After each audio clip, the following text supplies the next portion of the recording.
Making an album is not easy work. It requires a lot of planning, time, and effort. Well, for most musicians anyway. Artists put their heart and soul into creating the best music they possibly can. And even after the musicians have put all of their emotion into the songs and crafted a beautiful story for the listeners, it's not exactly over there. The core of an album will always be the songs on it, but what about what the listener imagines and visualises when they hear a song? A great thing about albums is that it can make you feel a wide range of emotions, and make you think about several different topics within such a short amount of time. And you can even have specific music videos for each song that can visualise the feeling the artist is trying to put out. But is it possible to capture all of the ideas, meanings and emotions that have had days of effort and hard work go into it, and then cram what the album means just into one image? Well, yes. Sometimes. Album covers are important, and they're often more iconic than the actual songs themselves. When you think of Nirvana, one of the first things that will come to mind is probably the cover of Nevermind, with that baby swimming after that money. Wow, that image has ended up being ironic. But it kind of shows the importance of an album cover. If even just by hearing a musician or a band's name, you can immediately imagine an image, because the album cover just gets so heavily associated with the musician, and it represents their work as a whole. So the music itself is the content of an album, but the cover is the actual identity of it. And sure, you can just give an album a name and smack a photo of yourself on it and be done with it, but this is boring to me, and it just makes the album look uninteresting. Talking about you, Taylor Swift. And the majority of the highest rated albums of all time, a real thought and consideration put into their album covers. I said a majority of them. And at least for me, having a strong image in your mind improves the overall experience of listening to an album, but it's not necessary. An album can still be good even with a bad album cover. Still, what the hell were the Beach Boys thinking with this one? And also, there is a lot of music out there. Like more than 200 million songs, maybe. I don't know if that's true. And a lot of these songs are going to be off albums. So that means there's going to be quite a few albums in the world. And this also means that there's going to be a lot of bad album covers. But it also means there's going to be a lot of good ones as well. But what I want to talk about is 10 album covers that are perfect, in my opinion. And my opinion is fact, so if you disagree, you're wrong. Also, all of these album covers that I'm going to talk about are very mainstream, because I am pretty basic. So you probably have seen most of these covers before, aside from maybe one or two. But now, let us commence forth. Number 10. A lot of really respected album covers are pieces of art that are deep and have a meaning to them. But I'm going to start the list off with one I picked purely because I just think it's cool.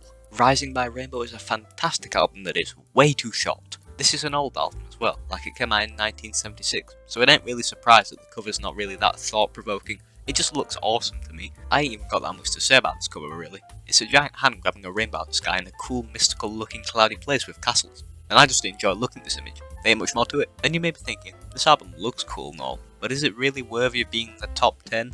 And to that I say, look at my wall. Number 9. Purple is my favourite colour, and aesthetic purple stuff just looks awesome. So what happens if you take a circuit bent image of Danny Brown, made it purple, put some cool looking text around the side, and then peeled off his skin? You get Atrocity Exhibition, and this is one of the coolest images I've ever seen. The longer I look at this image, the better it gets. This is one of my favourite rap albums ever, and Ain't It Funny has my favourite music video ever. This album wins the award for second most aesthetic looking album cover, and you'll see why it's not number 1 in a bit.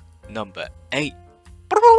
After the Beatles consumed copious amounts of that Zaza in India, they made Sgt. Pepper's Lonely Hearts Club Band, and this not only changed the Beatles' musical style, but it also kind of changed the culture as a whole. And even though the album cover can be kind of seen as almost messy, it somehow fits perfectly for the songs that the Beatles made on this one. The album cover makes me think that they made a mood board of some of the things that they wanted to put on the cover, and they just had way too many images, so they were just kind of like, screw it, throw it all on there. And I honestly think it worked out as a masterpiece. If the songs on this album were in the style that a lot of previous Beatles songs were, and weren't different and weird, then I probably wouldn't like the cover so much. But the whole album is just so exotic that it just fits perfectly. Number 7. I like dogs. Dogs are cool. And what's even cooler than a dog? A flying dog. A flying beagle in particular. This is a Japanese album by Himiko Kikuchi, and it's a jazz fusion, and it's a pretty nice album. But I can't lie, I just care more about the dog on the front, and I choose to believe that the dog wrote this album entirely on his own, and it wasn't Himiko. This image does look pretty nice as well aside from the dog. The clouds make a pretty cool looking sky in the background, and the lighting has somewhat eeriness to it, which make me feel like this dog has an unimaginable secret to tell. And I genuinely think that this is a really good album cover. Number 6. Music has been used through the years with the main theme normally being about love or relationships. But nah, screw that. Politically strong messages, cool dreadlocks, fight the power, tackling racist issues on a global scale, the most bizarre sounds of guitar you've ever heard, I hate washing machines, and a cool monk on fire. If you couldn't have guessed by now, I'm talking about Rage Against the Machine, by Rage Against the Machine. and this is one of my favourite debut albums of all time. This album cover is quite a powerful image that really represents what Rage Against the Machine believed in here, and it's a Vietnamese Buddhist monk who set himself on fire to protest the oppression of Buddhism, and the image fits in with the whole album because all the songs are about rebelling against oppression.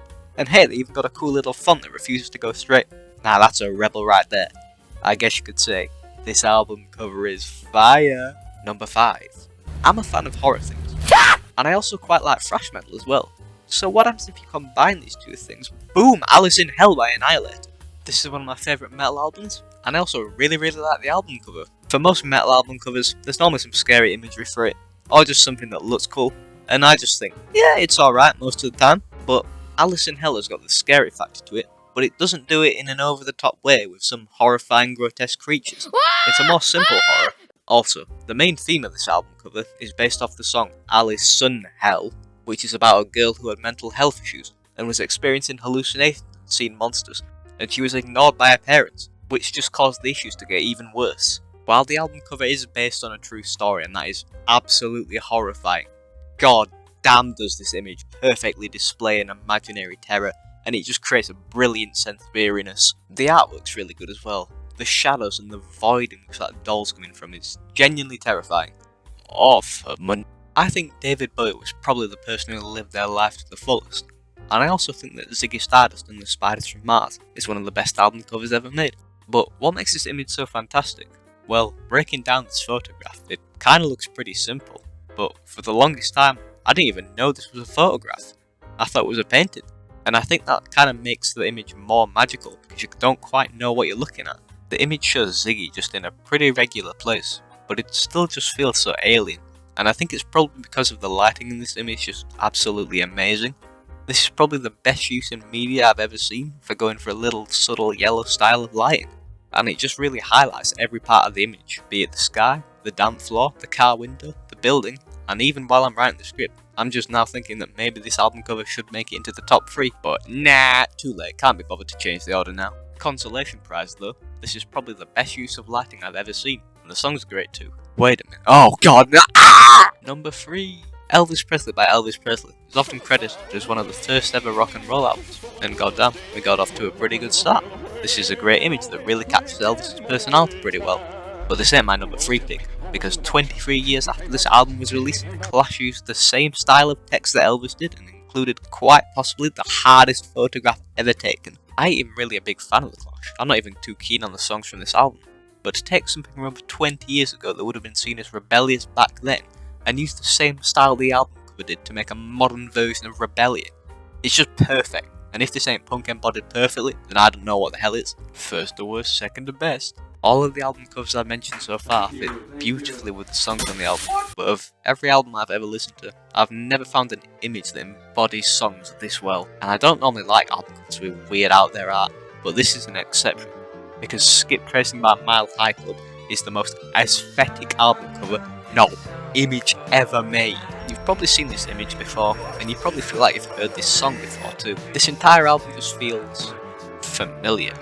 The album cover is in a noir style of image with different objects scattered around a room, and there's really odd looking shadows, and this would have been number 1, but I think there is one album cover that I think tops it as the best album cover ever made. But Skip Tracing wins the award for most aesthetic image for me. Number 1. This was not a hard choice at all for me, because this last album doesn't just have my favourite album cover of all time, but it's also my favourite album of all time. And drumroll please. It's Trap Story! Nah, just play it. It's Pimp a Butterfly by Kendrick Lamar. The image for this album is actually quite simple. It's a black and white photograph where Kendrick gets some of his best friends that he grew up with and their kids and takes them to the White House and gives them some money and puts a dead judge on the floor. And then every single person in this image poses perfectly, in a way that just screams, we've made it. This image has got more meanings as well, like no one but God can judge these people, because of the dead judge on the floor. But the main interpretation of this image is success, because of all the money and the photos taken outside the White House, which is thought of as the most powerful place in America. The main theme of the album is about tackling the modern racist issues in America, and the image just manages to fit perfectly for every single song in it. But the perfect meaning of what the album cover means comes from the man himself in this interview. Yeah, the album cover, it's me and my homeboys in front of the White House. It's really taking, people from my neighborhood and taking them around the world and letting them see things that I've experienced. Having this as my number one ain't an unpopular opinion at all, and the cover's beloved, and there's loads of really good videos breaking down the whole album that I can recommend. So that's my list. To Pimp a Butterfly has the best album cover of all time, and it fits perfectly. Listen to all these albums. Thanks for watching. Subscribe, and screw this album cover.